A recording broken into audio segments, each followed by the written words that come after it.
Dalam rang undang-undang, ia bukan sesuatu yang seronok, ia bukan sesuatu yang boleh duduk senyum, minum kopi. Menteri Agama pun lah tak berapa nak tidur dengan cabaran yang dibuat oleh Datuk Mufti Perlis. Kalau nak kita diskusikan, kalau nak dinamakan dengan sebuah kerajaan yang madani, kerajaan yang terbuka, tolong buka satu pentas umum yang akan diikuti oleh seluruh masyarakat di Malaysia, demi meletakkan satu bentuk kefahaman apa yang akan digaris pandukan di dalam rang undang-undang mufti wilayah. Kalau dia seorang menteri yang benar-benar menjaga agama, dia perlu menjaga sensitiviti pada setiap pengganut agama di dalam agama Islam.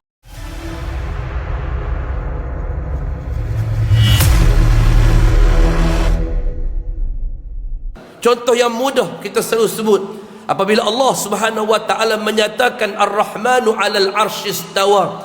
Allah Subhanahu wa taala itu bersemayam di atas arasy. Dikaitkan dengan Nabi sallallahu alaihi wasallam dalam hadis jariyah yang menanyakan kepadanya, "Aina Allah?" Di mana Allah?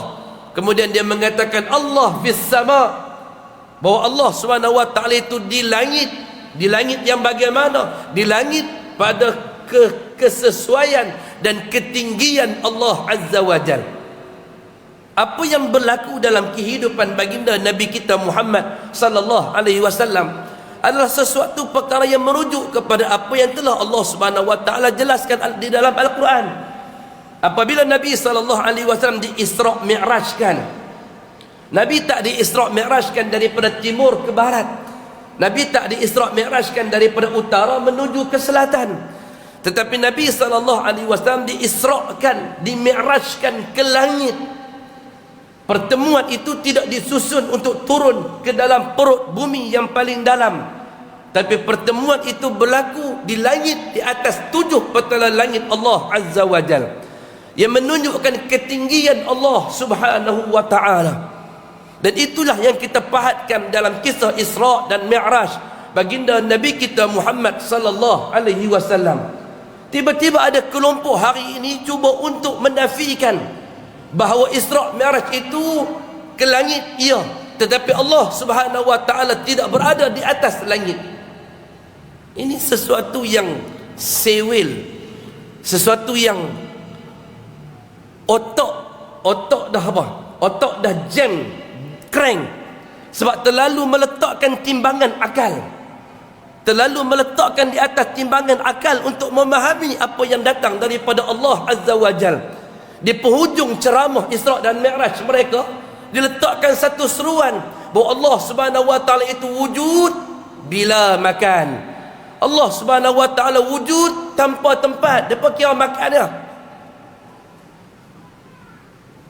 Sekarang orang yang meletakkan istilah wujud bila makan, yang mempelopori ajaran-ajaran yang sebegini, sekarang sedang tunjuk taring, meletakkan satu hari, meletakkan satu program, convocation dan sebagainya, convention, untuk memastikan rang undang-undang mufti wilayah itu terpahat di dalamnya Asy'ariyah dan juga Maturidiyah. Ini sesuatu yang perlu untuk kita sampaikan, walaupun sebahagian daripada mereka mengatakan ini suara-suara kecil yang datang daripada nun jauh di utara Malaysia sepadan dengan Siam.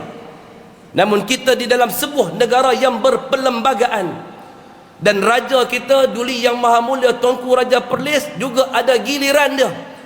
Untuk suatu hari nanti dia juga akan berada dan menjawat jawatan sebagai Duli Yang Maha Mulia yang di-Pertuan Agong. Dan menjadi sebuah prinsip sebuah negara demokrasi raja berperlembagaan yang akan disusun 5 tahun sekali, ditukar setiap raja di dalam 14 buah negeri di Malaysia. Sekarang di giliran Sultan Ibrahim, lepas ni dia akan mai pula giliran Sultan Perak, lepas tu dia akan kembali kepada Sultan yang di Pertuan Besar Negeri Sembilan, kemudian dia akan mai pula Sultan Selangor. Kurang daripada 20 tahun yang akan datang, panjang umur boleh tengok balik, Raja Perlis akan bersemayam pula di Istana Negara sebagai yang di Pertuan Agong.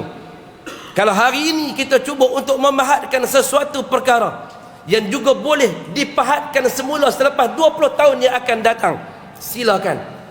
Kita tidak ada masalah padanya. Dan kita tidak terkait kerana kita berada dalam sebuah negeri yang ada raja tersendiri. Apa yang akan terpahat di dalam rang undang-undang mufti wilayah hanya akan bermain di 3 wilayah persekutuan sahaja.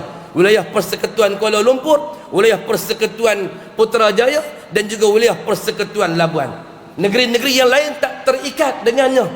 Tapi ingat, kita memberikan pesanan 20 tahun yang akan datang, sampai giliran Tuanku Raja Perlis, kemungkinan apa yang berlaku? Tuanku Raja Perlis nak mufti Perlis yang naik untuk menjadi mufti di wilayah persekutuan, dan mungkin boleh dititahkan oleh Tuanku untuk mengubah kembali apa yang telah pun terpahat, yang akan cuba dipahat dalam tempoh sidang parlimen dalam 35 hari yang akan mendatang.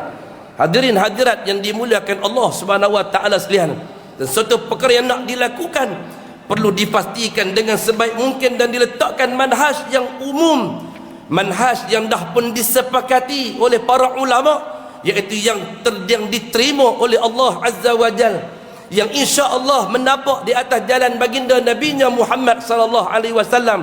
Dialah mazhab Ahlus Sunnah wal Jamaah. Titik, full stop, noktah. Jangan dirungkaikan di hujungnya. Daripada mazhab manakah untuk difahami akidah Ahlus Sunnah wal Jamaah. Yang penting merujuk kepada Al-Quran dan juga As-Sunnah, berjalan di atas setiap perbahasan yang disebutkan oleh ahli-ahli ilmu dalam memahami ayat-ayat Allah Subhanahu wa taala, sama ada tafwid, menyerahkan maksudnya kepada Allah, ataupun takwil pada takwilan yang tidak melampau. Tetapi pada takwilan yang melampau, kita juga tidak akan mempersetujuinya, kerana kita telah meletakkan dalam garis panduan dalam fatwa Perlis sendiri bahawa kita menerima Asy'ariyah dan Maturidiyah dalam keluarga besar Ahlus Sunnah wal Jamaah. Namun sekarang mereka cuba untuk mengeluarkan orang-orang daripada kalangan Salafi, daripada kalangan Hanabilah, untuk berada dalam keluarga besar Ahlus Sunnah wal Jamaah. Seperti ada yang cuba untuk mengeluarkan Melayu Jawa daripada Melayu, ada yang cuba untuk mengeluarkan Melayu Sunda daripada Melayu. Ini sudah tentu akan menimbulkan, mengeluarkan Melayu Bugis daripada Melayu, Melayu Banjar daripada Melayu. Ini sesuatu yang tidak dapat diterima, kerana rumpun Melayu itu terlalu besar. Dan ada di dalam rumpun Melayu itu Melayu asli, Melayu Jawa, Melayu Bugis, Melayu Mandaleng, Melayu Sumatera, Melayu Banjar, Banjar pecah berapa puak, Jawa pecah berapa puak, Bugis pecah berapa puak, Melayu Sunda dan sebagainya. Itu semua rumpun Melayu. Patani pun termasuk dalam rumpun Melayu. Kita tak pernah mengeluarkan Asy'ariyah dan Maturidiyah daripada keluarga besar Ahlus Sunnah. Tapi apa yang cuba untuk dimainkan dalam tempoh 35 hari sidang parlimen ini adalah sesuatu yang cuba untuk mengeluarkan sebahagian daripada pemahaman salaf, pemahaman Hanabilah daripada keluarga besar Ahlus Sunnah wal Jamaah. Hadirin hadirat yang dimuliakan Allah Azza wa Jal, namun semua itu tidak terlalu membimbangkan kita, kerana apa yang pernah digaris pandukan oleh Syekh Muhammad Idris Al-Marbawi dalam Bahrul Mazi pada jilid yang ke-17 pada membicarakan masalah yang ke-68, iaitu masalah berjalan di atas jalan yang betul. Tuan-tuan dengar apa yang dikatakan oleh seorang Melayu yang mendapat suatu anugerah ilmu di sisi Allah Subhanahu wa taala, di kalangan Melayu yang boleh meletakkan satu kamus bagi orang-orang Melayu yang nak belajar Arab untuk mempelajari, dan ada padanya satu kamus yang dinamakan dengan Kamus Al-Marbawi, dan dia ada satu kitab syarah hadis bagi Jami' Al-Tirmizi yang dinamakan dengan Bahrul Mazi. Kurang ada orang Melayu seperti dia yang menjadi sebahagian daripada sejarah yang terpahat di atas bumi Melayu. Kalau orang-orang India ada kitab Umdatul Qari, syarah kepada Sahihul Bukhari, orang Melayu ada satu kitab Bahrul Mazi, syarah kepada hadis-hadis di dalam Sunan bagi Al-Imam At-Tirmizi. Kata Syekh Muhammad Idris Al-Marbawi rahimahullah, sesungguhnya orang yang berjalan betul menurut sebagaimana yang disuruh Allah dan Rasulnya, itu sedikit adanya. Tuhan yang lebih tahu bilangan yang sedikit itu. Kalau mereka mengatakan ini tentangan yang datang daripada kelompok minoriti, kelompok yang sedikit, ketahuilah, kata Syekh Muhammad Idris Al-Marbawi, orang yang berjalan betul di atas manhaj sunnah yang diperintahkan oleh Allah Azza wa Jal, dan apa yang dibicarakan oleh Nabi-Nya Muhammad sallallahu alaihi wasallam adalah kelompok manusia yang sangat sedikit, yang hanya Allah Subhanahu wa taala yang mengetahui bilangan yang sedikit itu. Mudah-mudahan Allah Subhanahu wa taala golongkan kita daripada kalangan kelompok yang sedikit. Maka lebih sayogianya dan lebih utamanya, jika seseorang tidak melepaskan daripada jalan yang betul, tolong hati-hati dan berwaspada, kata Syekh Muhammad Idris Al-Marbawi. Janganlah tergelincir, tolong berjalan di atas jalan yang betul, yakni jalan yang disuruh oleh Allah Azza wa Jal. Kerana sesungguhnya jalan yang sedemikian itu ialah jalan yang membawa kepada kebahagiaan dan juga jalan keselamatan daripada azab Allah pada hari akhirat. Bahkan azab dunia pun boleh jadi terlepas daripadanya. Dan orang yang menurut jalan yang betul itu pula, ada yang kuat tamak dan haloba mencapai apa yang jadi lebih bahagia dan kemenangan di negeri akhirat. Orang yang berjalan di atas manhaj yang betul, dia tak kira menang di dunia, tapi yang penting bagi dirinya ialah tamak dan juga halaba untuk terus mendapat di atas jalan yang betul, hatta dia digelarkan sebagai Wahhabi sekalipun, hatta dia digelarkan sebagai orang yang tak bertamadun, orang asing yang terpinggir. Negeri dia saja yang bercakap macam tu, negeri lain semua sokong 13 lawan 1. Biarpun apa yang dibicarakan, kata Syekh Muhammad Idris Al-Marbawi, mereka tetap berada di atas jalan mereka, kerana mereka adalah daripada kelompok yang sedikit yang hanya Allah mengetahui bilangannya, dan mereka hanya mengajak manusia untuk berada di atas landasan yang betul untuk mendapat kebahagiaan dunia dan juga kemenangan di hari akhirat. Maka itulah orang-orang yang terpuji dan lebih baik daripada segala orang-orang ramai yang lainnya, dan berbilang ia orang-orang yang baik, terbilang ia daripada kalangan orang yang baik, sebagaimana yang dinyatakan oleh Al-Imam Abu Isa At-Tirmizi rahimahullah dengan katanya, an Abi Hurairah anin Nabi sallallahu alaihi wasallam qala inna likulli syai'in syirratan wa likulli syirratin fatratun fa in kana sahibuha saddada wa qaraba farjuhu wa in usira ilaihi bil asabi'i fala ta'udduh. Kata Nabi sallallahu alaihi wasallam dalam sebuah hadis yang diriwayatkan oleh Abu Hurairah radhiyallahu anhu daripada Nabi sallallahu alaihi wasallam, sabdanya bahwasanya bagi tiap-tiap sesuatu itu kekuatan dan loba serta tamak, dan tiap-tiap lobaan dan tamak itu kepenatan. Kena tahu, kena faham. Siapa yang sedang bertungkus lumus untuk memasukkan Asy'ariyah dan Maturidiyah ini dalam rang undang-undang, ia bukan sesuatu yang seronok, ia bukan sesuatu yang boleh duduk senyum minum kopi.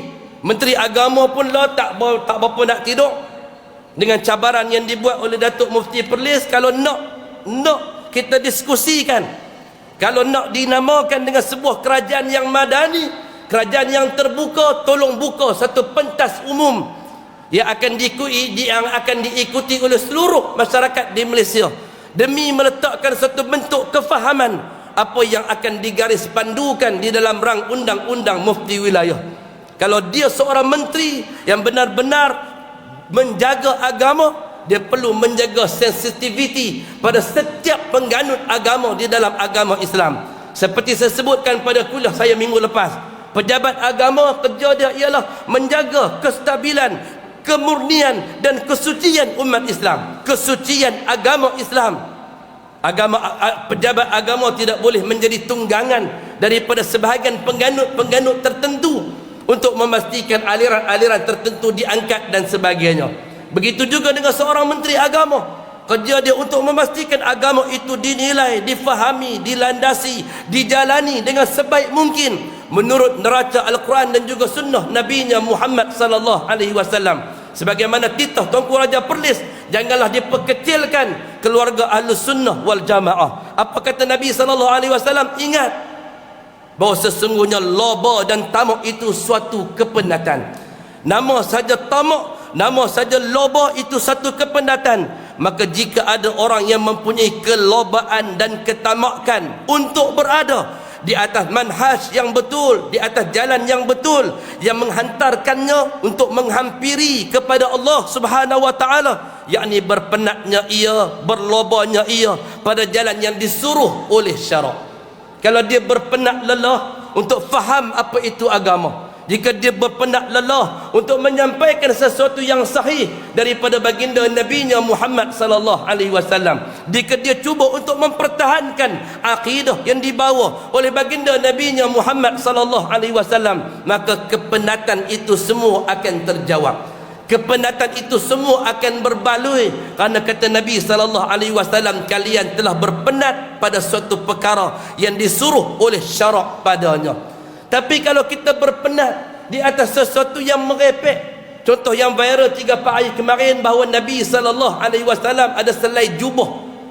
Jubah Nabi sallallahu alaihi wasallam itu mahal, mahalnya bernilai dengan harga 35 ekor unta. Sambil tersedu-tersedan. Nabi kita sallallahu alaihi wasallam, tuan-tuan, dia tak miskin. Jubah Nabi sallallahu alaihi wasallam mahal. Harga jubah Nabi sallallahu alaihi wasallam harganya 35 ekor unta. Seekor unta harga dia RM5,000 lebih kurang. Tu kira murah dah. Darab tengok 35 ekor dengan RM5,000.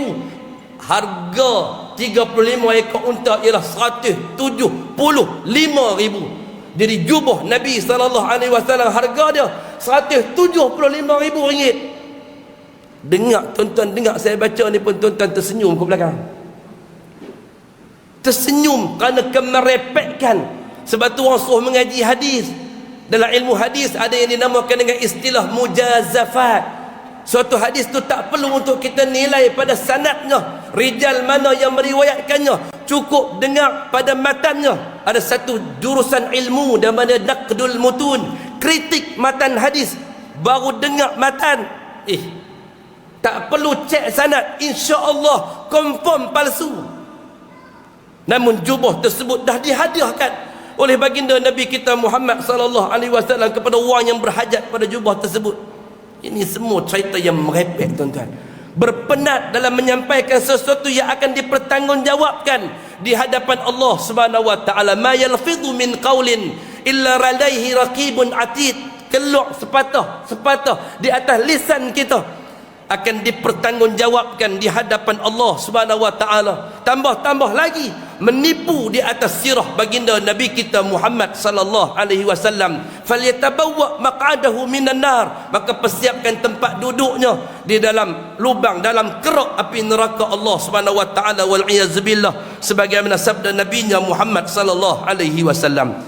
Berpenat dan berloba kepada jalan yang disuruh Allah, maka harapkanlah sekalian kamu padanya baik dan juga bahagia.